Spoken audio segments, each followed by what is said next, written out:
निर्विघ्नं कुरु मे देव सर्वकार्येषु सर्वदा। नमस्ते शारदे देवी वीणा पुस्तकधारिणी विद्यारंभं करिष्यामि प्रसन्न भव सर्वदा। गुरुर्ब्रह्मा गुरुर्विष्णु गुरुर्देवो महेश्वरा गुरुर्साक्षात् परब्रह्म तस्मै श्री गुरवे नमः। नाम संकीर्तनं यस्य सर्वपापप्रणाशनं प्रणामो दुःखशमनस्ततं नमामि हरिं परं। समचरं सरोजं साम्बुनीलाम्बुदाभं जगन्नहितपानी मण्डनं मण्डनानां तरुणतुलसीमाला तञ्जरं कञ्चनेत्र सदय धवलहासं विठ्ठलं चिन्तयामि।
दुसरे चरण संतांची या त्यांच्या कृपादाने कथेचा विस्तार बाबाजी सद्गुरु दास तुका। ओम नमो ज्ञानेश्वरा करुणा करा दयाळा तुमच्या अनुग्रह लागलो पुढे पावन झालो चराचरी विठ्ठल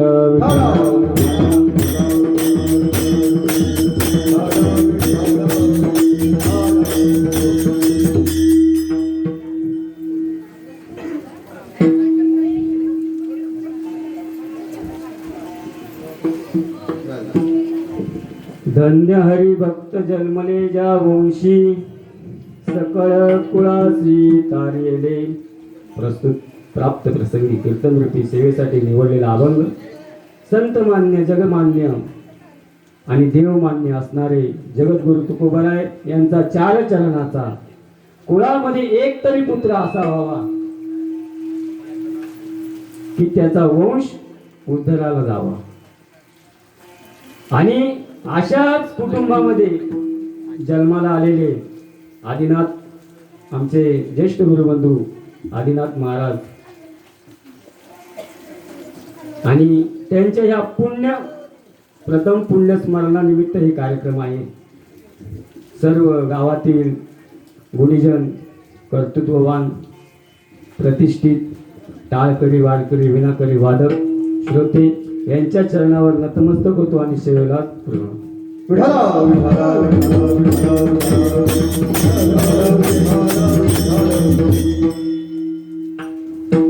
तसं पाहायला गेलं तर जग इतकं फास्ट चाललेलं आहे।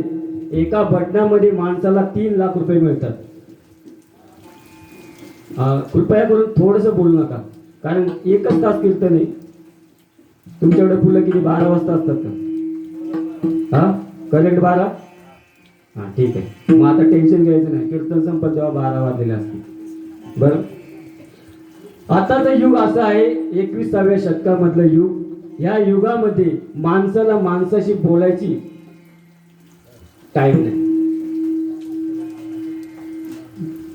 बहिणीला भावासंगती बोलायला टाइम नाही.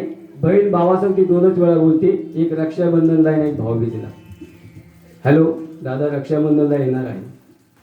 दादा म्हणतो मी आज घरी असेल का नाही माहित नाही. नाही तू थांब, किती वर्षांनी, 1 वर्षांनी रक्षाबंधन. दुसऱ्या फोन भाऊबीजला. घरामध्ये सुद्धा माणसं बसतात पण एकमेकांशी बोलत नाही, नुसते एकटेच हसतात. एका घरामध्ये गेलो, विठ्ठल विठ्ठल,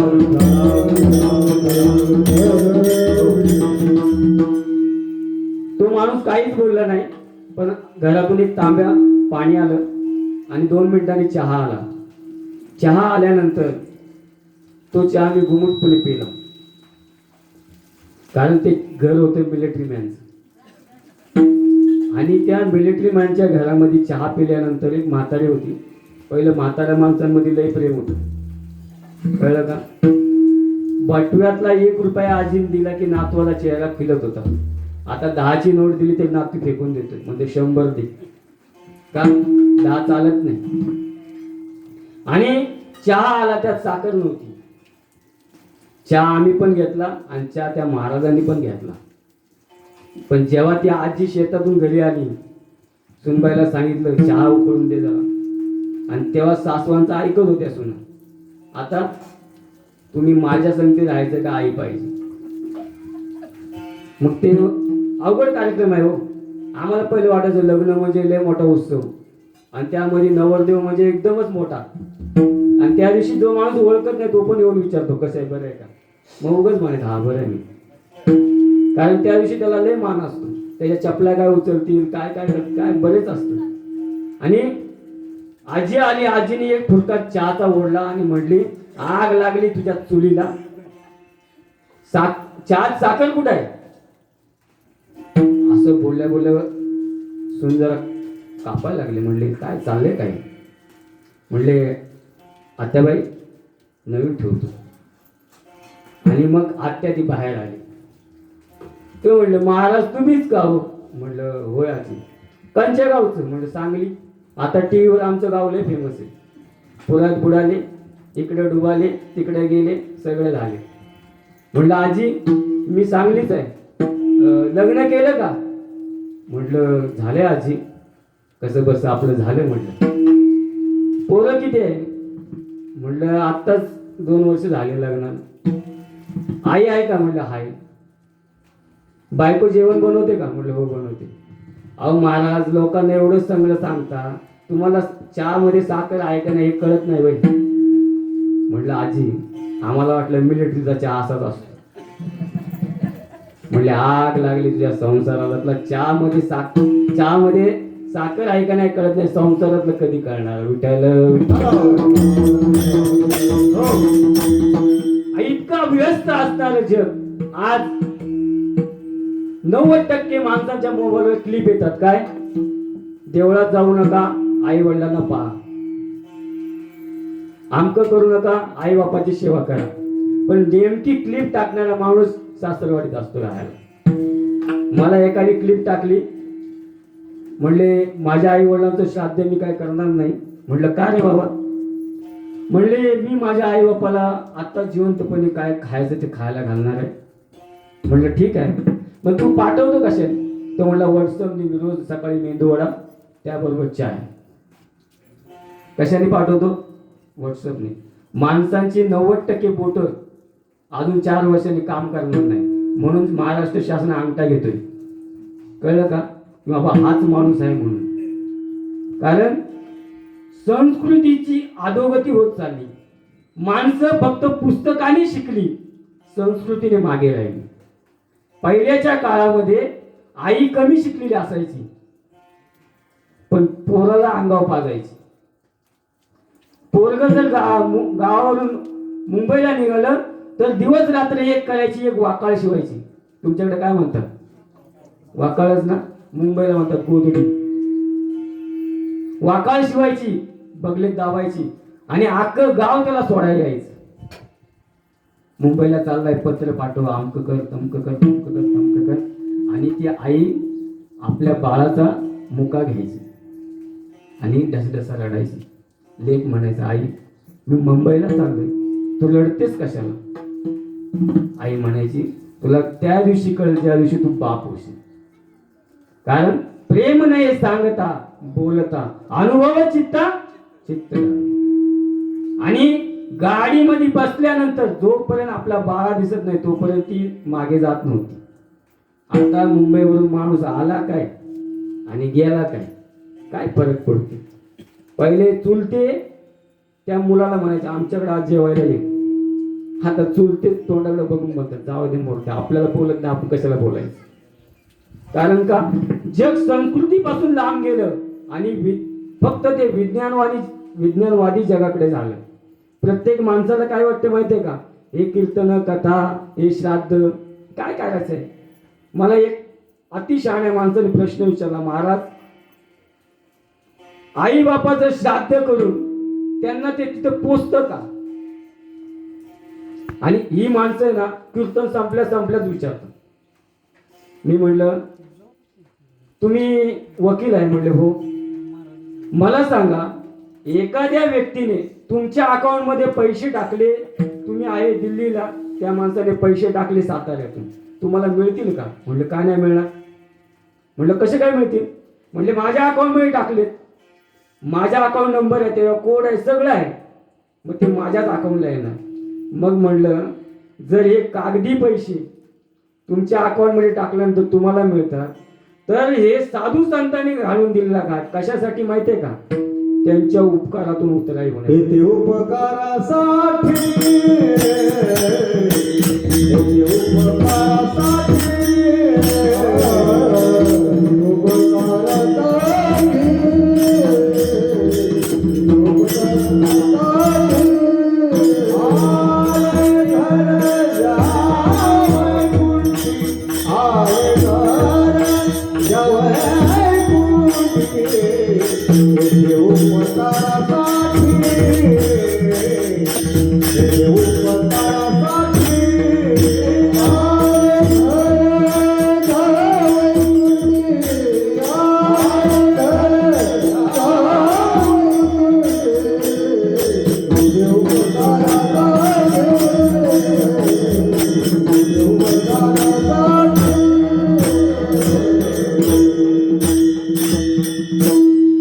उपकारासाठी आले घरच्या वैकुंठी. आपला विषय चालला होता की आताची जी यंग जनरेशन पिढी आहे तिला वाटतं हे सगळं थोतांड आहे, कळलं का? परंतु आपल्या पूर्वजाच्या उपकारातून उतराई होण्याचा हा एक मार्ग आहे. कारण गरुड पुराणामध्ये असं सांगितलंय, ज्या वेळेला कार्यविधी किंवा प्रथम पुण्यस्मरण असेल त्यावेळेला 3 गोष्टी घडल्या पाहिजे. एक ज्ञानदान, एक अन्नदान, एक पिंडदान. आता जर माणसं हे मानतच नाही तर देव पण म्हणतो मी पण तुम्हाला मानत नाही, या पूर. कुणाला 2-2 दिवस भाकरी नाही, कुणाची घरच तशीच्या तशी वाहून गेली आणि मग लोक देवाला हात जोडतात. देवा आता तरी, म्हणलं आता तुझं विज्ञानवादी जग आहे ना, तू पाऊस बंद करून दाखव, तू लय उड्या मारतो ना, तू पाण्याला बांध घालून दाखव. नाही होत. कितीही केलं तर ईश्वराच्या पुढे तुम्ही आम्ही सर्व छोटे आहात. कारण तुम्ही आम्ही सर्व ईश्वराचेच अंश आहे, फक्त माहीत नाही. आणि माहीत का नाही? कारण माणूस त्या साधनेकडे जात नाही. ज्यांच्या निमित्त हे पुण्यस्मरण आहे ते आमचे ज्येष्ठ गुरुबंधू आदिनाथ महाराज. आम्ही खूप लहान होतो, बेष्टीत कामाला असायचे आणि आमच्या आश्रमामध्ये सतत कुणाला उलटून बोलणं नाही, सगळ्यांशी प्रेमाने राहणं. माणसं म्हणतात जन्माला आल्यावर करायचंच काय? तुकोबाराय म्हणतात मरण तर सगळ्यालाच येणार आहे, असा कोणच नाही तो जो मरणार नाही. का? कारण या गावाचं नाव काय आहे? मृत्यूलोक. आपण तुम्ही आम्ही कशामध्ये आहे? मृत्यूलोकामध्ये. मृत्यू लोकामध्ये फक्त 4च कागद आपल्या संगती. कुठला? जन्माला आल्याचा बारशाची पत्रिका, मोठा झाल्यावर लग्नाची पत्रिका आणि मेल्यावर उत्तर काढायची पत्रिका. एवढे पेपर सोडून आपल्याला काही पेपरची गरज. हे फक्त आपल्याला बाबा हे माझ्या नावावर आहे, हे माझ्या नावावर आहे. तसं वाड वडिलांच्या नावावर होतं तसं आपापल्या नावावर आलं. पण माणसाला मृत्यू लोकामध्ये येण्याचं कारण काय? पाप पुण्य सम समान समी, ते पाविजे कर्मभूमी, ते पडिजे विषमी, स्वर्ग लोकी अथवा नरकी. पुण्यवान झाले स्वर्गाला जाल, पाप वाढलं नरकात जाल. पाप पुण्य दोनातून सुटले मुक्ती मिळेल, परत जन्माला यायचं नाही. तुकोबाराय सांगतात जन्म नाही रे अनेक, तुका म्हणे माझी भाग. पण जर सुटायचं असेल तर प्रयत्न पाहिजे. कारण माणसाला 3 गोष्टी पाहिजेत जीवनात मोठं होण्यासाठी. एक त्याला प्रयत्न पाहिजे, एक त्याला कोणाचा तरी आशीर्वाद पाहिजे, आणि त्याचं प्रारब्ध बलवत्तर पाहिजे. कळलं का? तुकोबाराय सांगतात हे मी माझ्या वडिलांच्या पितृ ऋणातून मुक्त होण्यासाठी मी सुद्धा तुका फेडीत आहे पितृ ऋण. मी सुद्धा माझ्या वडिलांच्या पितृ ऋणातून मुक्त होण्यासाठी हे केलेलं आहे. मग सर्वात पहिलं म्हणजे तुकोबाराय सांगतात धन्य हरिभक्त जन्मले ज्या वंशी. धन्यता कुणाला दिली? हरिभक्ताला. पण हरिभक्ताच्या धन्यतेमध्ये सर्वजण आले. कोण? पवित्र ते कुळ, पावन तो देश, जेथे हरीचे दास जन्म घेती. एक कुळ पवित्र असावं लागतं, एक देश पवित्र असावा लागतो. कुणाच्याही पोटी कशी मुलं जन्माला येत नाही. कळलं का? उदाहरण सांगतो म्हणजे कळेल. 3 सांजेची वेळ झाली होती. कश्यप ऋषी आंघोळ करून स्नानासाठी ध्यानासाठी निघाले होते. दितीने सांगितलं माझं मन उफाळलंय, मला भूक पाहिजे. त्यांनी सांगितलं तू हे जे मागतेस ती अयोग्य वेळ आहे, एवढी वेळ जाऊ दे मग मी तुला. नाही म्हणले, मला आत्ताच पाहिजे. शेवटी नाविलाज झाला. भोग दिल्यानंतर सांगितलं तुझ्या पोटी जी मुलं जन्माला येतील ती समाजाला उपद्रव करतील. ते म्हणले तुमचं बीज आहे, मग असं कसं? माझं बीज असलं तर उग्र तपश्चर्या करतील, पण त्रास मात्र समाजाला देतील. विठ्ठल विठ्ठल. नंबर 2, माणसाने वेळ समजली पाहिजे. पहिल्या ज्या माऊल्या होत्या त्या तुळशी पुढे दिवा लावायच्या. कळलं का? आताची एज्युकेटेड माणसं म्हणतात का तेल जाळतात. काय त्यांच्यावर डोकं लावायची गरज नाही. कळलं का? नंबर 2, उपजताच ज्ञानी हे वर्म जाणूनी. ज्ञानोबाराय उपजताच ज्ञानी. बरोबर ना? मग जर ज्ञानोबाराय उपजताच ज्ञानी आहेत तर ज्ञान आलं कुठून? विहीर खोदताना विहिरीला 30 फूट 40 फूट खोदल्यानंतर माणूस सांगतो की पाणी लागेल. बरोबर आहे ना? मग जर ज्ञानोबाराय जन्मताच ज्ञानी आहेत तर ज्ञान आलं कुठून? ज्ञान आले त्यांच्या आईच्या आणि वडिलांच्या चांगल्या कर्मात. कुलकर्णी घराण्यातली रुक्मिणी आई साहेब एकच छंद काय? उठल्यानंतर पिंपळाला प्रदक्षिणा. पिंपळ म्हणजे साधा सुद्धा नाही बरं का. आता आठवलं म्हणून सांगतो. कोणत्याही स्त्रीला कुठेही गाठ असली, कुठेही असू द्या, कारण ऑपरेशन झाल्यानंतर बऱ्याच स्त्रियांना पोटात गाठी होतात. पिंपळाची पानं आणायची, मिठाच्या पाण्याने धुवायची, त्याचा रस करायचा आणि 15 दिवस पियायचं.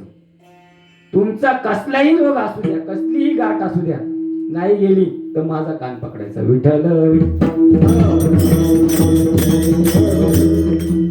ज्या मुलांना वाचलेलं लक्षात राहत नाही त्यांना ताटलीमध्ये पिंपळाची पानं ठेवायची, त्याच्यावर गरम भात टाकायचा आणि गाईचं दूध टाकायचं.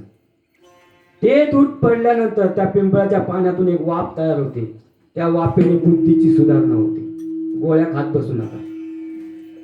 गोळ्या खाऊन माणसांना एक तर ॲलर्जी, एक गोळी खाल्ली की 100 फोड्या येतात. म्हणले काय झालं? रिॲक्शन. कळलं का? बरं, ठीक आहे. आणि नंतर विठ्ठल पंतासारखे कुलवान, बुद्धिवान आणि ज्ञानवान पिता लाभले. आई साधनेत रत, पिता शास्त्रात रत. अशा असणाऱ्या दोघांचा संगम झाला. 4 भावंड उपजली आणि त्यातले निवृत्तीनाथ, ज्ञानदेव, सोपान आणि मुक्ताबाई 4 भावंड पूर्ण जगाला उपदेशक ठरले. 60 वर्षाचा चांगदेव 5 वर्षाच्या मुक्ताबाईला शरण आला. काय बुद्धीची ताकद आहे. आपल्याला लिहिलेलं वाचा येत नाही, त्यांनी कोरं पत्र वाचलं होतं. आपल्याला 30-40 नंतर आपल्या डोळ्याने आपली मुलं दिसत नाही बिना चष्म्याची. हे पाहण्याचं ज्ञान माणसामध्ये आहे, पण माणूस तिथपर्यंत पोहोचला नाही. माणसाला फक्त काय पाहिजे? महाराजांनी यावं, सासू सुनेच्या गोष्टी सांगाव्या, हसवाव्या समाजाला आणि निघून जावं. समाज म्हणतो वा वा काय महाराजांनी कीर्तन केलं, पण त्यात तुमचा उद्धार कुठे? आपल्या उद्धारासाठी काय केलं पाहिजे? तुकोबाराय पण तळमळीने विचारत होते, काय मी उद्धार पावेन, काय कृपा करेल नारायण, तुम्ही सांगा संत जन. पण आपल्याला उद्धार तर नकोच, आपल्याला उधार पाहिजे. बापाने कमवलेली इस्टेट आणि त्या इस्टेटवर फक्त मजा. आता जर तरुणाला विचारलं ना तुम्हाला काय पाहिजे, ते 2च गोष्टी मागतात, एक पैसा द्या आणि दुसरी मजा, बाकी काही नको. कळलं का? काही दिवसांनी अशी परिस्थिती येईल की माणूस मेल्यानंतर मोबाईलवर रडण्याचं गाणं लागेल आणि ते स्पीकर मध्ये जाता येईल. इतकी निर्दयी माणसं झाली हो.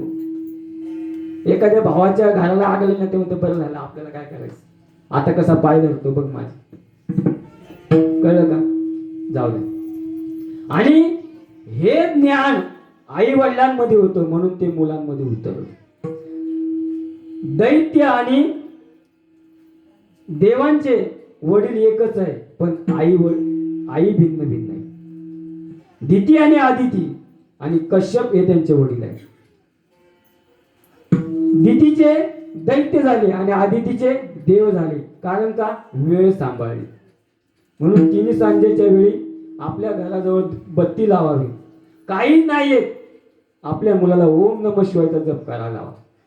काही ना काही त्यांच्या मुखातून म्हणून घ्या, त्याच्या बुद्धीची सुधारणा होईल. ज्या माणसाला झोपच लागत नाही, का लागत नाही? आपल्या घरात एक म्हातारा माणूस असेल ना, ते खोकलं ना तर माणूस बघत नाही व ढुंकून. पण रात्री मोबाईलचा एक मेसेज घंटी वाजू द्या, त्या हातरून बाजूला काढतात. मग एवढा रात्री मेसेज कोणाचा आला? तू काय आमदार आहे का नरेंद्र मोदी आहे? खोकलेल्या म्हाताऱ्याने माणूस उठत नाही, पण मेसेजच्या आवाजाने उठतो. एवढी परिस्थिती ढासळत चालली. विठ्ठल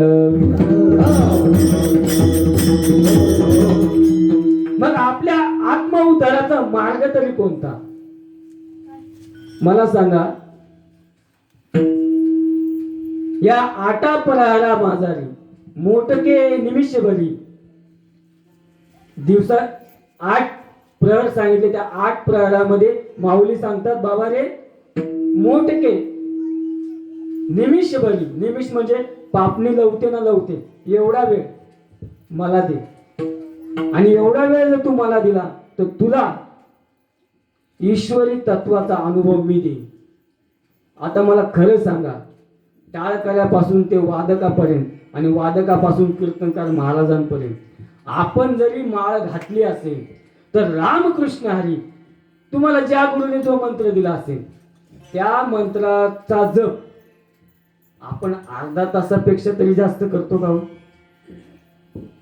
करतो का? आणि माणसं म्हणतात परमार्थात अनुभव नाही, कानपाट फोडेल. 3 तासाची बैठक करा, परमार्थात अनुभव कळेल काय आहे. माणसांजवळ साधना नाही, माणसांजवळ कळायला मार्ग नाही. तुम्हाला एक सांगू, आपल्याला मंत्र माहिती आहे पण मंत्राचा कोड माहित नाही. सातारा गाव तसं प्रगत आहे. आपल्याकडे प्लास्टिकचे पैसे, कुठलं एटीएम कार्ड, बरोबर ना? त्या कार्डावर काय काय असतं? नाव नंबर, बरोबर ना? कार्ड आणि त्या कार्डाचा एक सिक्रेट काय असतो? चिप नाही, कोड. कळलं? तुमच्याकडे कोड आहे पण कार्ड नाही, पैसे निघतील का? पण नुसतं कार्ड आहे तरी पैसे निघतील का? तसं परमार्थातला कोड वेगळा आहे मंडळी. आपल्याला हरिपाठ येतो, कीर्तन येतं, हे परमार्थ नाही. ह्या वापळ गप्पा. तुम्ही किती साधना केली, शेतामध्ये स्वतः किती पेरलं ह्याच्यावर उगवण्याचा अंदाज असतो. एका बावळटाने सांगितलं, माझ्या बाजूवाल्याने एवढी बाजरी पेरली म्हणजे माझ्या शेतात पण थोडी तरी उगवलंच ना. काही माणसांचा ग्रह असतो की मी साधू संतांच्या संगतीत आहे, मला काहीतरी मिळेल ना. मिळेल, पण तू त्याची जोपासना केली पाहिजे. कळलं का? तसा कार्डाचा कोड आणि कार्ड हे दोन गोष्टी आवश्यक असतात. तसे परमार्थामध्ये मंत्र सगळ्यांकडे आहे, पण मंत्राचा कोड माहित नाही. ज्ञानोबा रायांना मंत्र माहिती होता, कोड माहित नव्हता. म्हणून निवृत्तीनाथांच्या पायावर डोकं ठेवलं कोड विचारण्यासाठी. नामदेव रायांना मंत्र माहिती होता पण कोड माहिती नव्हता. पण माऊलींना माहिती होतं कोड कुणालाही देता येत नाही. आता मी सांगितलं, महाराज तुमचं एटीएम मध्ये 5 लाख आहे, हाय म्हणावं. तुम्ही काय देत नाही, मी काय, तुम्ही दिले तर घेईन. विठ्ठल विठ्ठल. तुमच्या बँकेच्या खात्यात 5 लाख आहेत आणि मी सांगितलं, महाराज तुमचा कार्ड आणि कोड मला द्या, द्याल का? माणूस आपल्या बायकोला सुद्धा देत नाही, चांगली नसली तर, कारण तिला माहिती आहे, त्यांना माहिती आहे.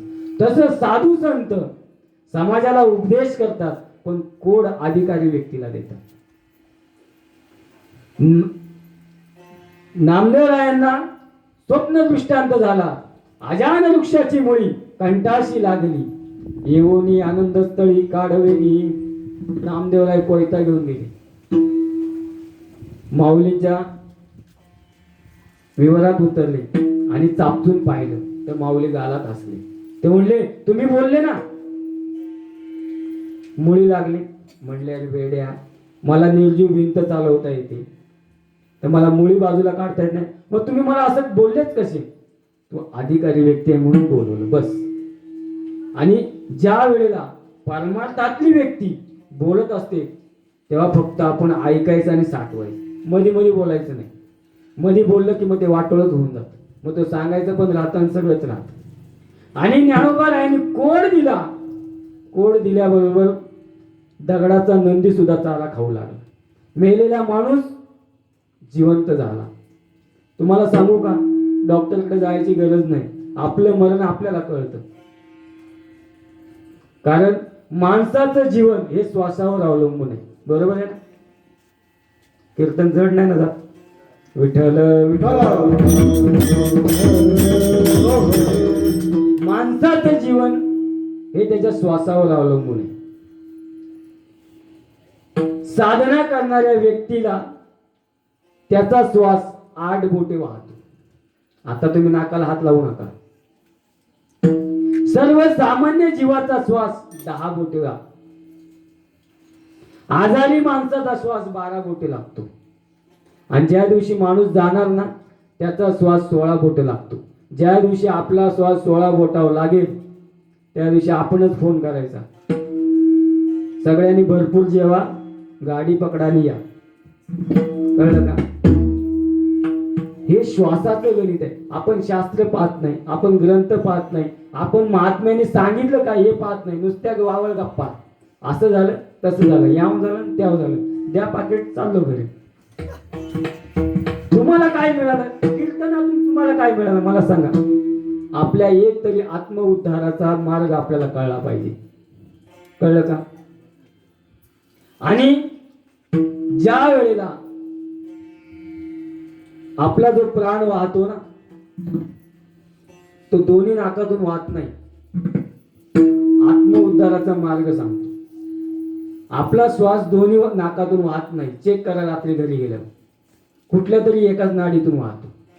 पण दोन्ही नाडी थंड असतात आणि एकच नाडी चालू असते, तिला म्हणतात सुषुम्ना. कळलं का? अजून एक जे तरुण मुलं ऐकत असतील त्यांना सांगतो, लग्न ठरवायला जात असाल, आपल्या कुठल्या बाजूचा श्वास वाहतो ते बघायचा आणि तो पाय टाकायचा. तुमचं लग्न ठरलं, किती आडकाटे होऊ द्या, कारण हे शास्त्राचं गणित आहे. आपण तिथपर्यंत पोचलो नाही आणि पोचणाऱ्यांनी सांगितलं नाही का, कोण दुसरा कीर्तनकर माझं ऐकून दुसऱ्याला सांगेल. अरे जर ज्ञानोबाने असं सांगितलं असतं तर 9999 ओव्या कशाला लिहिल्या असत्या? जगाला लिहिले, समजावं कळावं म्हणून लिहिलं. विठ्ठल विठ्ठल.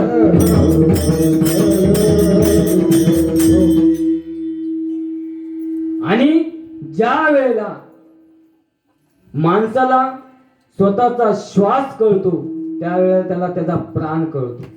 प्राण कळला की त्याला त्याचा आत्मा कळतो आणि आत्मा कळला की त्याच्या उद्धाराचा मार्ग त्याला कळतो. कळलं का? रामकृष्ण हरी मंत्र आहेच, पण जपताना कुठली नाडी चालू आहे कुणाला माहिती. आमच्या मुंबईची तर परिस्थितीच वेगळी असते. रामकृष्ण हरी रामकृष्ण हरी रामकृष्ण डबा बघ, रामकृष्ण हरी रामकृष्ण हरी. ते पोरग उठलं बघ, रामकृष्ण हरी रामकृष्ण हरी. माझे ते काढून ठेव, रामकृष्ण. पाण्याची बॉटल भरली का? सगळं झालं, चहा आला, रामकृष्ण हरी. देवा पण झाला. तसं काय परमार्थ आहे? तुम्ही ज्या वेळेला स्वतःला विसराल तेव्हा परमात्म्यापर्यंत जा. स्वतःला विसरण्यासाठी परमार्थ आहे, जगाला सांगण्यासाठी नाही. जग हे स्वार्थीच आहे आणि या जगामध्ये आपलं काहीच नाही. देह हे काळाचे आहे. देह काळाचे, धन तुमिळाचे. देह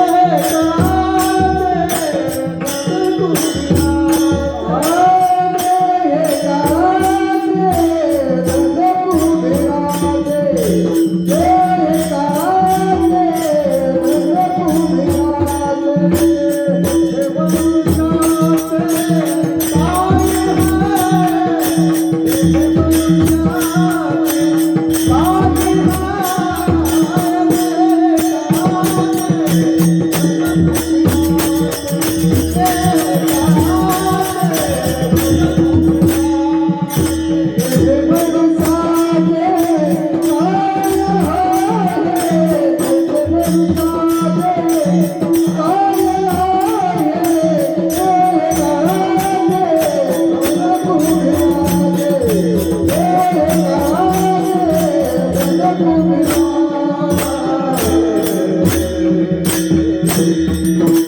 देह काळाचा आहे, धन कुबेराचं आहे, माणसाचा आहेच काही. ते ज्ञानोबर आहे, काम पूर्ण झाले 22व्या वर्षी समाधी. तुकोबर आहे 42व्या वर्षी काम पूर्ण झाले वैकुंठ गमन. नामदेव रायांना 92 वर्ष लागले. आता आपलं कुठलं काम राहिलंय म्हणून आपण इथं थांबलोय? कुठलं काम राहिलंय? आपण फक्त मानतो हे माझं आहे. कळलं ना? एकदा का आपण डोळे झाकले, किती सून चांगली असली की पहिले दागिने काढून घेते, कारण स्त्रियांना ते दागिने आवडतात. कळलं का? आणि ज्या मैताला स्त्रिया नाही ते मैत म्हणजे एकदम माणूस म्हणणारच नाही की मैत आहे म्हणून. आमची चुलत मामी वारली, आम्ही कराडातून गाडी पकडली. त्याच गाडीमध्ये काही माणसं होती, वसंतगडची, इकडची तिकडची, त्यात बाया होत्या. आता एक बाई म्हणते, काय ग आपण चाललोय मैताला, किती वेळ लागेल? परत त्यांचे कोण आले नाही आले, मुक्काम राहायला लागते का काय? त्यातले एक म्हणते, ते जाऊ दे मशेऱ्यान, त्यांचं ते बघतील, आपल्याला काय?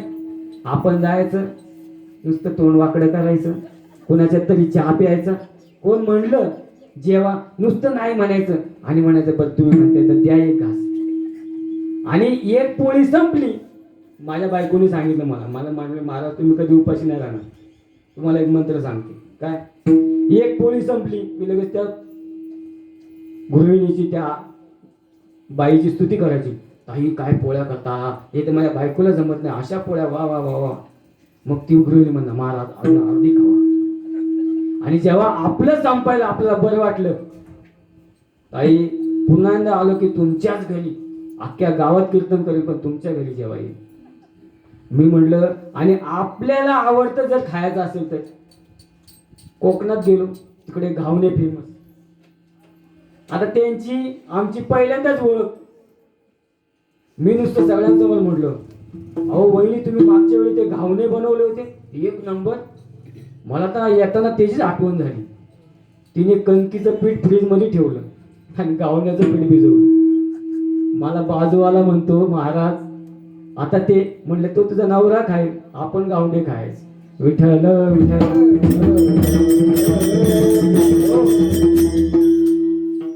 माणसं फक्त गोड बोलतात स्वतःच्या स्वार्थासाठी.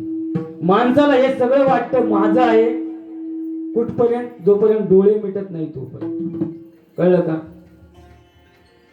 जर माणसाला माणसाचा जन्म मिळाला असेल तो फक्त ईश्वरी साक्षात्कारासाठी. साधू वेडे नव्हते जंगलात जायला, संत महात्मे वेडे नाही नामस्मरण करणार. विठ्ठल विठ्ठल.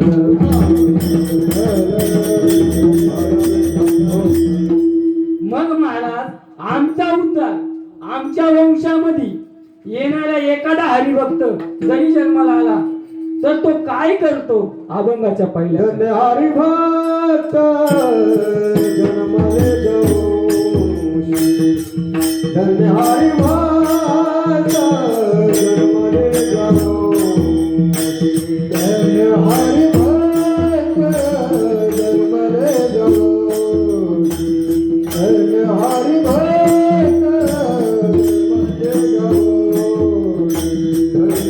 हरिभक्त जन्मले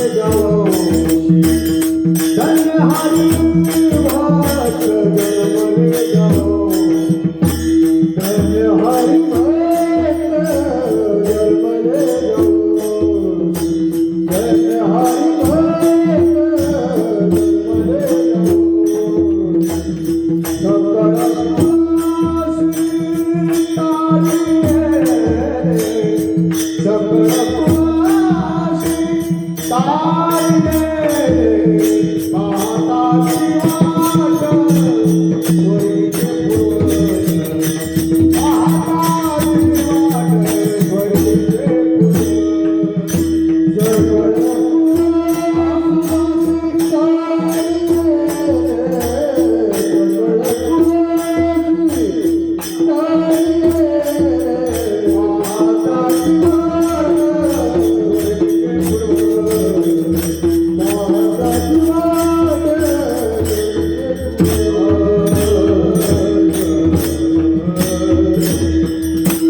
धन्य हरिभक्त जन्मले जा वंशी सकळ कुळासी तारे.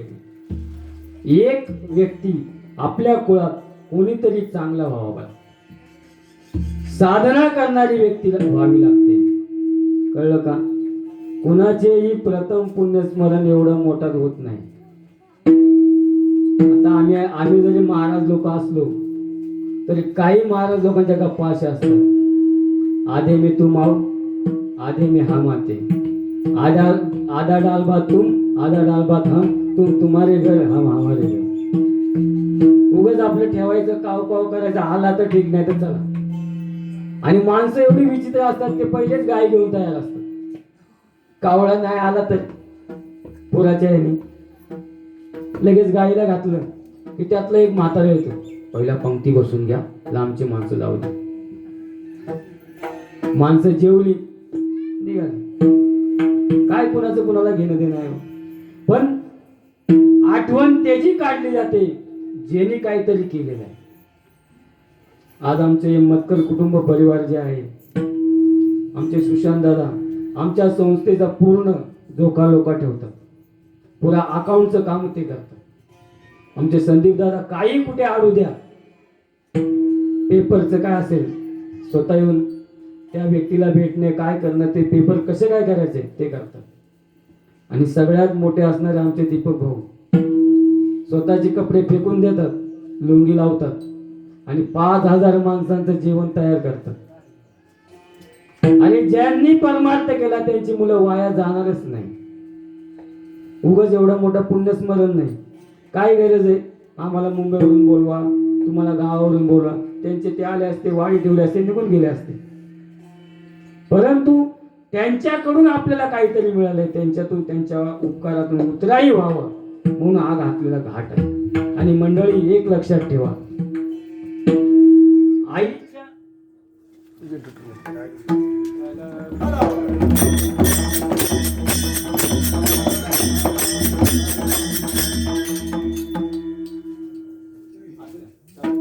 आई आणि वडील यांच्या उपकारातून उतराई होता येत नाही.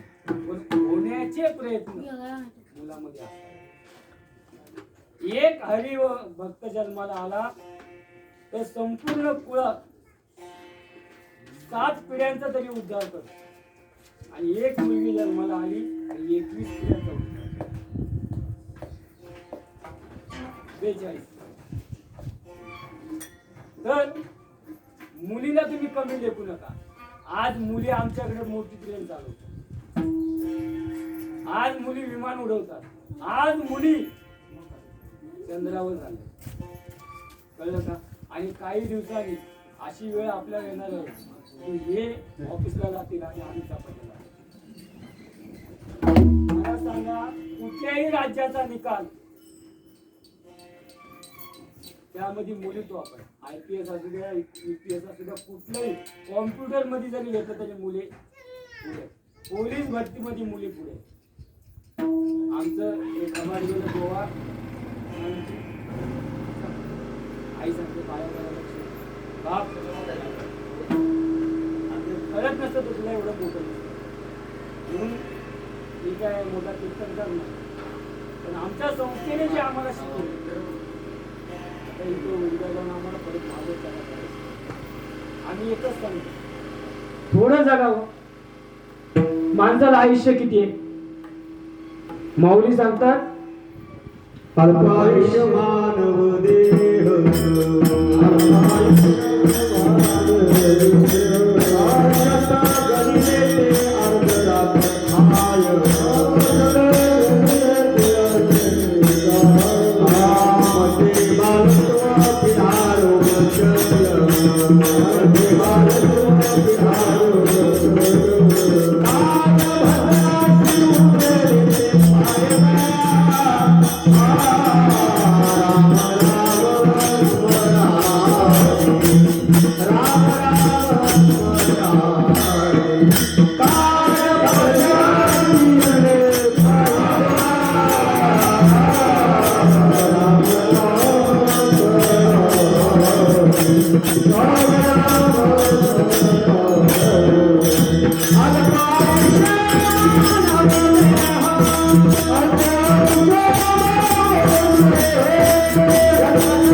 अल्प आयुष्य मानव दे.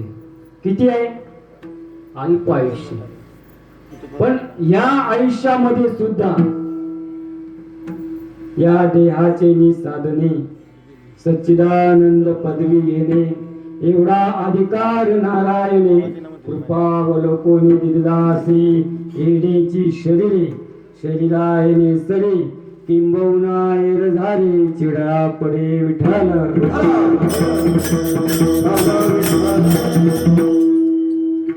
या शरीराने जन्म मरण चुकवता येतो. मला सांगा, आपल्याला मरण नको का जन्म नको? काय नको आपल्याला? ऐका येते? मला तर असं वाटतं तुम्हाला लई भूक लागली. काही माणसं असे डोळे काढून बघतात, महाराज तुमचा आठपदे घ्या, 15 मिनिटं राहिली. मी एका गावी कीर्तनाला गेलो. एक म्हातारा माणूस पुढे बसला होता आणि सारखा मान हलवायचा. मला वाटलं हे नको ऐकू द्या का, पण एक माणूस तर माझं कीर्तन ऐकतोय. त्यांना म्हटलं बाबा कळतंय का? ते मान हलवायचं. आणि कीर्तन संपल्यावर त्यांना भेटलं, बाबा कसं काय झालं कीर्तन? अरे काय मी पुरं डोकं हलवत होतो, माझी मशीन गेली आणि एक शब्द ऐका येत नव्हता मला. म्हणजे माणसाची स्थिती कशी बघा. या देहाने न आपल्याला उद्धार करता येतो, पण उद्धाराचा मार्ग कळत नाही. हे शरीर बनलं सप्त धातूपासून. जे वरती आहे त्याला म्हणतात त्वचा, त्याच्या आतमध्ये आहे त्याला म्हणतात मांस, त्याच्या आतमध्ये आहे त्याला म्हणतात ब्लड, त्याच्या आतमध्ये आहे त्याला म्हणतात मेद, त्याच्या आतमध्ये आहे त्याला म्हणतात अस्थि, आणि त्याच्या आतमध्ये आहे त्याला म्हणतात मेद, आणि जे आपल्याला हाडं पकडून ठेवली ना त्याला म्हणतात मेद, अस्थि आणि मज्जा. 7 माणसांमध्ये आहेत, परंतु 7 जरी असले तरी पण प्रजोत्पत्ती शक्य नाही. म्हणून 8वा धातू देवाचा, त्याचं नाव आहे ओज. पुरुषामध्ये ओज आणि स्त्रियांमध्ये मासिक धर्म हा देवाचा धातू आहे. लहानपणी नसतो, म्हातारपणी राहत नाही. 3.5 आईचे 3.5 बापाचे रजत शुक्राणू एकत्र झाल्यानंतर पोटामध्ये मूल तयार होते. कळलं का? काही माणसं म्हणतात 12 वर्ष लग्नाला झाली पोरग का होत नाही. कुठल्या बाबाच्याकडे जाऊ नका, डॉक्टरची टेस्ट करा, तुमच्यात काय कमी आहे ते वाढवून घ्या. कळलं का? आपल्या शरीरात 7 धातू आहेत, त्या 7 धातू मधून आपल्याला बाहेर पडता आलं पाहिजे. कळलं का? स्वयंपाक बनवण्यासाठी काय लागतं? तुमच्याकडे नाही, आमच्याकडे एकच वस्तू लागते, कुकर. खालच्या यात चपात्या, वरच्या यात वरण, त्याच्या याच्यात वरच्या यात भात. 3 शिट्टीमध्ये चपाती, डाळ आणि भात तयार होतो. तुम्ही म्हणाल महाराज मग तो कुकर आम्हाला पण द्या. चपात्या लाटायचं टेन्शन नाही. जेवण बनवायला 3 गोष्टी पाहिजे असतात. एक पाहिजे असतं पाणी, दुसरं पाहिजे असतं धान्य, आणि तिसरं पाहिजे असतं अग्नी. हे तिन्ही शरीर आपल्या शरीरामध्ये आहे. आपल्या शरीरामध्ये अग्नी आहे, म्हणून बाहेरून गेलेला वारा आतमध्ये गरम होऊन बाहेर येतो. कळलं का? आपल्या शरीरामध्ये पाणी आहे, नाहीतर आपल्याला सारखा एक मडकं धरायला लागलं असतं. आणि ह्याचंच प्रतीक भगवान भोलेनाथाच्या वरती एक हंडी असते आणि त्यातून सतत एक धार पडत असते. कळलं का? तसं आपल्या टाळूच्या इथून सुद्धा लाळ पाजरत असते. आणि महात्म्यांच्या ठिकाणी अमृतस्राव होत असतो, म्हणून त्यांनी काही खाल्लं नाही तरी चालतं. आणि आपल्याला 3 वेळा तरी खावं. आपल्या शरीरात अग्नी आहे, आपल्या शरीरात पाणी आहे, आणि आपल्या शरीरामध्ये बीज आहे. कळलं तर पहा, नाही तर तुमच्या गुरुला विचारून पहा. विठाल विठाल. कीर्तन म्हणजे अशी बोगस गिरी नको, आमकं झालं तमकं झालं झालं. माणसाने फ्रेश राहिलं पाहिजे, काहीतरी मी चांगलं ऐकून आले. आपल्या शरीरात पाणी आहे, आपल्या शरीरात अग्नी आहे, आपल्या शरीरात बीज आहे.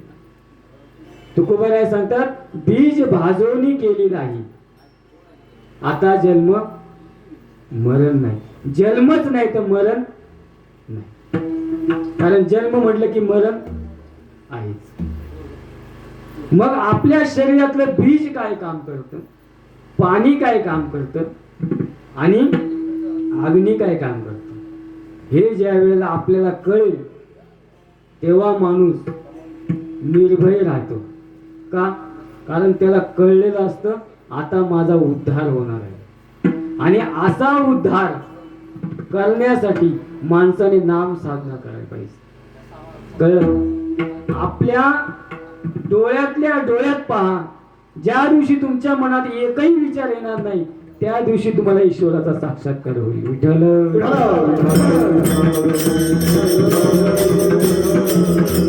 आणि थोडं जगा, थोडं किती, मी म्हणतो 60 वर्ष नको, 40च वर्ष, पण असं जगा की माणसाने आपलं नाव काढलं पाहिजे. नाही तर माणसं नाव काढतात, उधारी बाकी होती, फंडाचे पैसे